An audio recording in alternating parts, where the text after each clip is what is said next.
Partimos agora, então, para o processo de formação de palavras. A gente já começou a falar por conta dos sufixos e prefixos, né? Mas agora a gente entra mais nesse assunto. A formação da palavra. Como que a palavra se forma? Como que a gente junta essas partes todas aí que eu falei, radical, tema, desinência, sufixo, prefixo? Como é que a gente pega essas partes, esses morfemas, e junta para formar uma palavra? Bom, o processo de formação das palavras, ele pode ser por derivação ou por composição. O processo de derivação, ele vem, como a palavra já diz, né? Derivar é vir de algo que já existe. Então, a gente não fala assim, derivados do leite, né? Iogurte, queijo, derivados do leite. Então, é algo que vem do que já existe. Então, o processo de derivação, de formação da palavra por derivação, é uma palavra surgir de uma que já existe, tá? Então, por exemplo, dentro da derivação, ela pode acontecer por prefixação, por sufixação, que é a gente colocar um prefixo ou um sufixo. Tem também sufixação e prefixação na mesma palavra, né? Palavras que a gente forma fazendo a junção tanto do prefixo quanto do sufixo. Nós usamos lá a palavra controle, não foi? Então, quando a gente coloca controlador, a gente está formando uma palavra por sufixação, que é acrescentando o sufixo dor. Quando nós formamos a palavra descontrole, nós formamos uma palavra a partir do processo de derivação por prefixação, colocando o prefixo des. Mas nós temos também a possibilidade de formar uma palavra colocando tanto o prefixo quanto o sufixo. Não, vamos supor descontrolador. Então, descontrolador também é uma palavra que tem significado, certo? Ou descontroladamente, né? Então, des e mente também é um processo de formação de palavra por prefixo e por sufixo. Prefixo des e sufixo mente, tá? Aí nós temos um processo que também é pela junção a uma palavra do prefixo e do sufixo, que se chama parassintética, formação parassintética. O que significa isso? A formação parassintética, ela acontece quando a palavra formada pela parassíntese, ela não existe se não for dessa forma, se não tiver os dois, se não tiver o prefixo e o sufixo, se tiver só um ou outro, a palavra não existe. Então, por exemplo, palavra empobrecer. Existe a palavra empobre? Não. Existe a palavra pobrecer? Conforme a gramática, não.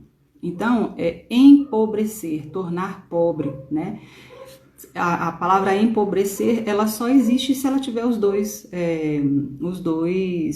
sufixos, os dois afixos, o sufixo e o prefixo. Em, né? O prefixo em e o sufixo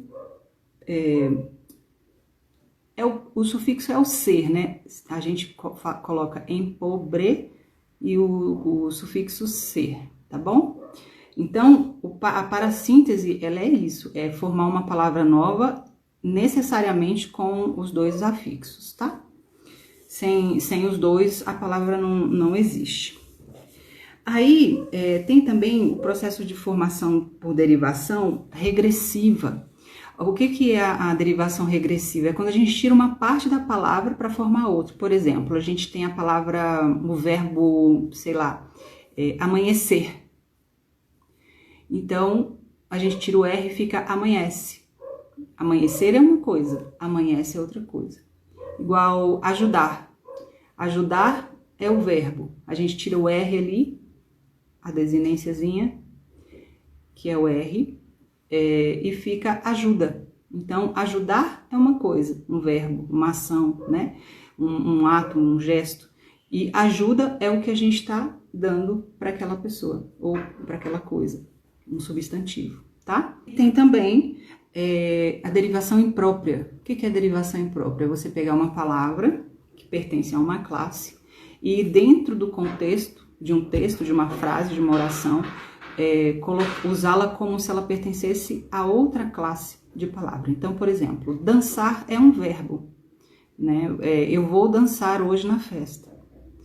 Ou a menina vai dançar na escola. Dançar, um verbo. Aí, quando nós usamos assim, por exemplo, o dançar das folhas é inspirador. O dançar, nós estamos usando uma palavra originalmente que pertence à classe de verbo como um substantivo. Então, o dançar virou um substantivo, tá? Isso é uma derivação imprópria, tá legal? Aí nós temos o processo de formação de palavras por composição. Aí a gente vem aqueles dois que eu falei antes, né? De justaposição e aglutinação. A justaposição, quando juntamos duas palavras e não tem mudança no som. E a aglutinação, nós juntamos duas palavras com mudança no som. Nós usamos o alvinegro, né? Na justaposição, por exemplo, justaposição a gente pode usar o girassol, gira, sol.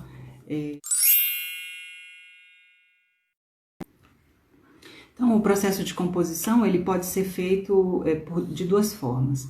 Composição por aglutinação e composição por justaposição. A composição por aglutinação é a junção de duas palavras tendo mudança no som. Como eu falei no exemplo anterior de alvinegro, né? Alvo mais negro virou alvinegro. Então, teve uma mudança aí de som. Aí, quando ocorre, por exemplo, plano alto, planalto, palavra planalto, plano alto, planalto, né? Isso é processo de formação de palavra por composição, por aglutinação. No processo de formação de palavra em composição por justaposição, nós só pegamos duas palavras e juntamos e ela não tem mudança sonora. Por exemplo, girassol, gira mais sol, né? Palavra gira, palavra sol, girassol, não tem mudança sonora aí. Deixa eu pegar outro exemplo aqui. Porta-bandeira, né? Porta-bandeira. Aí só junta as palavras e forma uma palavra nova. É nessa hora que a gente vai observar o uso do hífen, tá? Depois eu vou gravar uma aula, quer dizer, já deve estar aqui no curso, já está aqui, logo você vai assistir também, o uso do hífen, tá? Então, em algumas palavras compostas por justaposição, nós usamos o hífen, aquele tracinho lá, que também é usado para separar as sílabas das palavras, tá? Entre outras funções. Outro processo de formação de palavras é por abreviação vocabular, sabe? Quando a gente... O que é vocábulo? Vocábulo é a palavra. Então, você vai encontrar nas provas, em testes e tudo mais, exames, concurso e tal, a palavra vocábulo. Em vez deles usarem a palavra, eles vão usar o vocábulo. Então, o vocábulo tal, a acentuação do vocábulo tal está conforme a regra, mesma regra da acentuação do vocábulo Y. Então, você pode encontrar esse uso, né, essa palavra vocábulo, para substituir a palavra. Então, vocábulo e palavra é a mesma coisa, tá? Então, quando a gente fala de abreviação vocabular, é a gente pegar o vocábulo e abreviar ele, pegar a palavra e abreviar. Então, por exemplo, extra é uma abreviação de extraordinário, foto é uma abreviação de fotografia, moto é uma abreviação de motocicleta.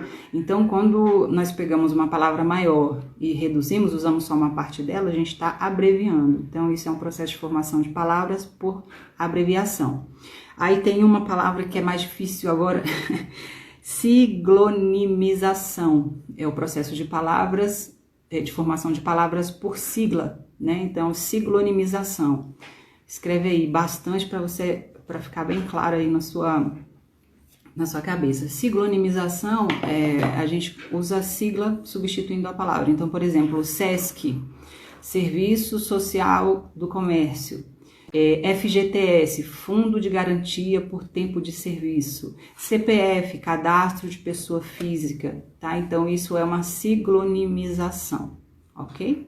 Usar siglas no lugar de toda a palavra. E tem também o processo de formação de palavras por onomatopeia. Isso daí que você também vai ver em figuras de estilística, de linguagem. Isso é muito usado na construção de textos. Onomatopeia é quando a gente reproduz sons das coisas. Então, o som, o latido do cachorro, au au, o cocoricó, né, do galo, o tic-tac do relógio. Essas palavras, a gente está reproduzindo sons, são reproduções sonoras que acabam virando palavra, né, devido ao uso. Ok? Agora a gente passa para um assunto que é a flexão das palavras. A flexão das palavras, elas podem ser verbais, né, que é flexão dos verbos, ou a flexão nominal, que é das outras palavras que flexionam, mas não pertencem à classe de verbos. Então, as verbais flexionam, que são os verbos, né? Elas flexionam em número, em pessoa, em modo e em tempo. Então, isso a gente vai ver mais essas flexões a gente vai ver quando eu for falar da classe verbo mesmo, tá? Para não ficar muito extensa essa aula e não ficar muito aprofundada aqui. Então, os verbos, eles flexionam, eles variam, né? De acordo com o seu tempo, de acordo com o seu modo, de acordo com a pessoa e de acordo com o número, tá bom? E as palavras que flexionam, que são as flexões nominais, quais são as palavras que pertencem, né? Que sofrem flexão nominal? Substantivo, adjetivo, numeral, artigo e pronome, tá? Então, esses vão sofrer aí a flexão de gênero, masculino ou feminino, e de número, singular e plural, ok? As outras palavras, porque nós temos 10 classes, né? Como eu já falei antes, em outras aulas, o português, toda a gramática da língua portuguesa classifica todas as palavras em 10 classes. Então, só para resumir de novo, vou ler para não falhar a memória aqui, ó. A flexão das palavras, flexão verbal, flexão nominal. As que sofrem flexão verbal são os verbos, e as que sofrem flexão nominal, substantivo, artigo, numeral, pronome e o adjetivo, tá? E as outras classes de palavras que são invariáveis, que não sofrem flexão de nada, não muda em número, em gênero, em nada, são advérbio, preposição, conjunção e interjeição, tá legal? Então, por enquanto é só. Espero que tenham gostado da aula. Mandem a opinião de vocês, mandem as perguntas, as dúvidas. Não esqueçam de fazer a revisão e não esqueçam de fazer os exercícios, tá? Eu tenho colocado aí, tem nos blocos, tem nos módulos, tem o quiz. O quiz são sempre, a maior parte das perguntas do quiz são perguntas de concurso, né? Que eu faço a pesquisa das questões de concurso que estão cobrando aquele tema ali. Então, se você observar, se já não observou, nos módulos anteriores, são questões de concursos e exames, ok? Até a próxima aula. Um beijo!